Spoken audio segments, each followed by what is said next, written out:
BNP ক্ষমতায় চালাইতে ব্যর্থ হয়ে গিয়েছে অলরেডি। বিএনপি ক্ষমতা চালাইতে পারবে না, দে আর দ্য রাবিশ পার্টি। বাংলাদেশের আসলে আমি তারেক রহমানের যেটা বলবো সেটা হলো, তারেক রহমানের হলো বাংলাদেশের ডিপ পলিসির ক্ষেত্রে ওই জায়গায় মানে বুঝটা নাই যে উনি বাংলাদেশ রাষ্ট্রটাকে কোথায় নিয়ে যাবে। ফলত একবার ভর করে সালাউদ্দিনের উপরে। আর সালাউদ্দিন হলো ওই যে ওনার মির্জা ফখরুলের যে মেয়ের জামাই, ওনার নাম কি যেন, ফাহাম ভাই। ফাহাম ভাই একটা শব্দ বলেছিল, despicable dot dot dot dot, ওইটা হলো সালাউদ্দিনেরই। এটা হলো উনি ওনার জন্য এই শব্দটা বলেছিলেন। এই জন্য হলো এই এরপরে একবার ভর করে, একবার হলো অন্যজনের উপরে ভর করে, এগুলা দিয়ে এভাবে মানে চলবে না। এটি আপনাদের দায়িত্ব নিতে হবে ইনশাল্লাহ। ভবিষ্যৎ এনসিপি হলো ক্ষমতা লিড দিবে এবং এই জেনারেশনে যারা আছে তারাই আবার এই বাংলাদেশ লিড দিবে। ভয় পাওয়ার কোনো কিছু নাই। এই দিনের বেলায় ভয় দেখায়, ওগুলো হলো রাতের বেলা হলো মাদক চোরাচালান, গুন্ডা সন্ত্রাসের কাজ করে। আমরা ইনশাল্লাহ রাত থেকে ওদেরকে পাহারা দিব, সবগুলোকে সাইজ করবো ভবিষ্যতে ইনশাআল্লাহ। ঠিক আছে, আমাদের কোনো ভয় নাই, আমাদের কোনো ভিডিও নাই, আমাদের কোনো হলো চাঁদাবাজির রেকর্ডও নেই, আমাদের কোনো দুর্নীতির রেকর্ডে নেই, আমাদের কোনো হাওয়া ভবনের রেকর্ডও নেই। এই জন্য হলো আমরা বাংলাদেশে সব সাহস নিয়ে দাঁড়িয়েছি। আর আপনারা যারা একটু ভিডিও টিডিও বের হবেন এরকম, আমরা আগে বলবো সংগঠন ছেড়ে দেন। আর জামায়াতের ওই লোকটা খুব ভালো কাজ করেছে, সব পলিটিশিয়ানকে সতর্ক করে দিয়েছে, এখন আর কারো পাবলিশও হবে না ইনশাল্লাহ। তারেক রহমান খুবই উইক পারসন, খুবই দুর্বল পারসন। এই দুর্বল মরাকে গিয়ে ধরছে যে ঠিক আছে তোমাকে আমি ক্ষমতা নিয়ে আসি, কিন্তু আমাকে তুমি সব দিতে হবে। এবং যিনি নৌবাহিনী প্রধান করেছেন, আপনারা হয়তো এগুলো লক্ষ্য রাখেন না, he is not the good person. এবং আমরা যদি আমাদের নৌ সেক্টরকে ঠিক না করতে পারি তাহলে বাংলাদেশের সাগর আমরা কিভাবে রক্ষা করব। আপনি দেখবেন ডিফেন্সের ক্ষেত্রে এগুলো নিয়ে তো কথা বললে আর্মিরা খুব জ্বলে দিলে মানে উঠে, খুবই ভয়াবহ অবস্থা। মানে দুর্নীতির এত মহা উৎসব চলে সেখানে, এবং রাজনীতিতে এত বেশি ইন্টারফেয়ার করে তারা। আমরা তাদেরকে স্পষ্ট বলে দিতে চাই, আপনারা যদি রাজনৈতিক ফিল্ডে আসেন তাহলে আমরা রাজনীতি ছেড়ে চলে যাই। আপনারা বাংলাদেশে, তাহলে আমরা বাংলাদেশের সীমান্ত রক্ষার জন্য কাজ করি, আমরা বাংলাদেশের ডিফেন্স পলিসি নিয়ে কাজ করি। আপনারা সবাই এত রাজনীতি নিয়ে ইন্টারেস্ট হলে রাজনীতিতে চলে আসেন, এবং রাজনীতিতে ওনারা মনে করে অনেক টাকা আছে, এজন্য রাজনীতিতে আসে। তা আমরা বলবো যে এখন হলো মেজর হাফিজকে স্পিকার করা হয়েছে, ফলত স্বভাবতই স্পিকার যদি চলে যায় তাহলে হলো একটা শূন্যতা সৃষ্টি হয়। শূন্যতা সৃষ্টি হলে অটোমেটিকলি সেখানে হলো দায়িত্বটা হলো স্পিকারের কাছে চলে যায়। দেখবেন এই সময় অনেকগুলো ডিক্রি জারি হবে এবং অটোমেটিকটা দায়িত্বটা চলে গিয়েছিল স্পিকারের কাছে। স্পিকার হলো ক্যান্টনমেন্টাল লোক। ক্যান্টনমেন্ট বিশ্বাস করে এ আর্মি ইজ অলওয়েজ আর্মি। আমরা সৈনিক থেকে মেজর পোস্ট পর্যন্ত ওয়েলকামিং পেয়েছি, কিন্তু যারা হলো দুর্নীতির মহা উৎসব, খুব ভালো পলিটিশিয়ান হয়েছে আর্মির মধ্যে, তাদের থেকে আমরা ওয়েলকামিংটা পাইনি। এবং আমরা যে বাংলাদেশে পরিবর্তন করতে চেয়েছি, সারা সেই পরিবর্তনের জায়গাটা হলো ওয়েস্ট দিয়েছে। যেমন আপনাদের একটা স্পেসিফিক নলেজ দেয়, আমরা যখন সেই গণভবনে বসেছিলাম সরকার গঠনের জন্য, তো ওয়াকার সাহেব একটা কথা বলেছিলেন, আমার এখনো স্পষ্ট স্মরণ আছে। ওয়াকার সাহেব বলতেছিলেন যে আমি একটু সোশ্যাল ভ্যালুজে বিশ্বাস করি, আমি কোনো দুর্নীতির পক্ষে না এবং আমি কোনো চাঁদাবাজি এগুলোর পক্ষে না। তো ওই ব্যক্তিটাই যখন তারেক রহমানের চাঁদাবাজিকে সায় দিয়েছে, ওই ব্যক্তিটাই যখন তারেক রহমানের মতন একজন দুর্নীতিবাজকে হলো ক্ষমতায় বেশিয়েছে, তখন ওনার সততা নিয়ে প্রশ্ন আছে। এই জন্য আমি ওনাকে বলি, যখন দাঁড়ি রেখে আর্মি প্রধান এসেছে, আমি বলি যে শেষ বয়সে মানুষের হলেও মানে ভূতে ধরে। ভূতে ধরলে কেউ দাঁড়িয়ে রাখা শুরু করে, এবং তার যদি এটা রিয়েলি অনুভূতি নিয়ে শুরু হয় তাহলে সেটাকে আমি ওয়েলকাম জানাই। এবং আমি মনে করবো যে দাঁড়িয়ে একটা সুন্নাত, এই সুন্নতের রেসপেক্টের জায়গাটা যদি কেউ রাখে সেটা তো ওয়েলকাম। উনি আমাদেরকে একটু ভেলকিবাজি দেখানোর জন্য চেষ্টা করতেছে। এবং আমরা যখন সেখানে বলেছিলাম যে প্রোক্লেমেশন দেব, তখন চিফ অফ আর্মি আমাদেরকে বললেন যে আমি দেশের বাইরে আছি, একটা পরিস্থিতি সৃষ্টি হতে পারে ভিন্ন দিকে, জাসদের মতন তোমরা হয়ে যেতে পারো, আমি দেশে আসি তারপর একটা ব্যবস্থা নেব। তো সেই সময় আমরা বলেছিলাম ঠিক আছে আর্মিও দেশে আসুক। ইউনূস স্যারও ওই সময় হলো দেখলাম যে প্রেসিডেন্ট হওয়ার জন্য রাজি না, পরবর্তীতে কিন্তু আমরা সেটা থেকে সরে আসি। তো ফলত আর্মি রাজনৈতিক ক্ষেত্রে হস্তক্ষেপ করছে। এবং এই যে চুপ্পুর যে যাওয়ার পরে মেজর হাফিজকে দিয়ে কে করে, আমি জনগণকে এটার প্রতি লক্ষ্য রাখার জন্য অনুরোধ জানাচ্ছি। সাথে সাথে এখানে আরেকটা হলো, রাজপথে হলেও ঝামেলা পাকানোর চেষ্টা করতেছে প্রধানমন্ত্রীর একজন উপদেষ্টা আছে, ওনার নাম হলো মাহদি মনে হয়, হ্যাঁ মাহদি আমিন। তো ওনার হলো নতুন করে খায়েশ যাচ্ছে হলো শিক্ষামন্ত্রী হওয়ার, এই জন্য হলো রাস্তা কোলাপাইন নামায় দিছে আন্দোলন করে মিলনকে পদত্যাগ করানোর জন্য। আমি বলবো যে সরকারের মধ্যেই সর্ষের মধ্যেই ভূত আছে, এবং এই যে বাচ্চাদেরকে ব্যবহার করা হলো এটার পিছনে কিন্তু এই মাহদি আমিন দায়ী। তো আমরা চাইবো যে যারা এই ধরনের অস্থিতিশীল সৃষ্টি করে, এই ধরনের লোক যাতে শিক্ষামন্ত্রী ভবিষ্যতে না হতে পারে। আর ক্যান্টনমেন্টের কোনো লোক আসলে রাষ্ট্রপতি হওয়া উচিত না। আমি মনে করি রাষ্ট্রপতির যে কার্যালয়, এটাকে সামরিক কারখানা বানানো উচিত না।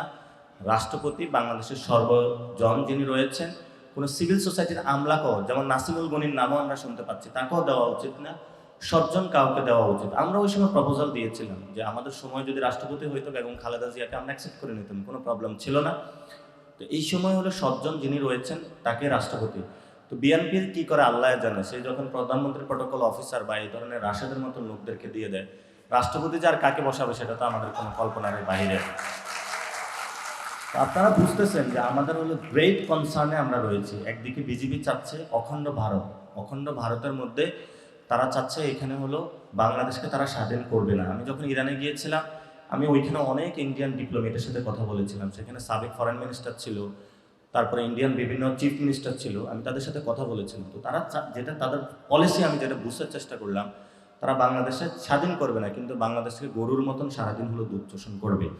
এবং এই ইকোনমিক জায়গাটা হলো আপনাদের যুবশক্তিকে দাঁড়াইতে হবে। আপনাদেরকে অনেকে বলবে যে চাকরিতে ঢুকো, চাকরি না, ব্যবসা করতে হবে, চাকরি মানুষদেরকে দিতে হবে। যারা গাড়ির পিছনে দৌড়ায় সবগুলোরে নিয়ে আসা হলো, যেহেতু এগুলো অশিক্ষিত, দারোয়ানের চাকরি দিতে হবে, আপনারা ব্যবসায়ী হবে। এটা আপনাদেরকে নিশ্চিত করতে হবে। এবং আপনাদের যিনি সভাপতি সেক্রেটারি, তারা খুবই গুছানো, মানে তারা খুবই আপনাদের গুছানো একটা ফরম্যাট রেডি করতেছে। আশা করি যে আপনার এই জায়গাটা খুব ভালো জায়গায় হবে। এবং দুজনেই শিক্ষিত, একজন বুয়েটের, একজন ঢাকা ইউনিভার্সিটির, দুজনেই খুব সজ্জন ব্যক্তি। এবং আশা করি যে আপনাদের মধ্যেও নারীদেরও অংশগ্রহণ আছে, ভবিষ্যতে আরও বেশি অংশগ্রহণ থাকবে। ভবিষ্যতে আপনাদের হাত ধরেই কিন্তু এনসিপির একটা ব্যাকবোন কিন্তু আপনাদের নেতৃত্বে বিপ্লবটা হবে ইনশাআল্লাহ। আপনারা আপনাদের নষ্ট করবেন না, প্লিজ রিকোয়েস্ট।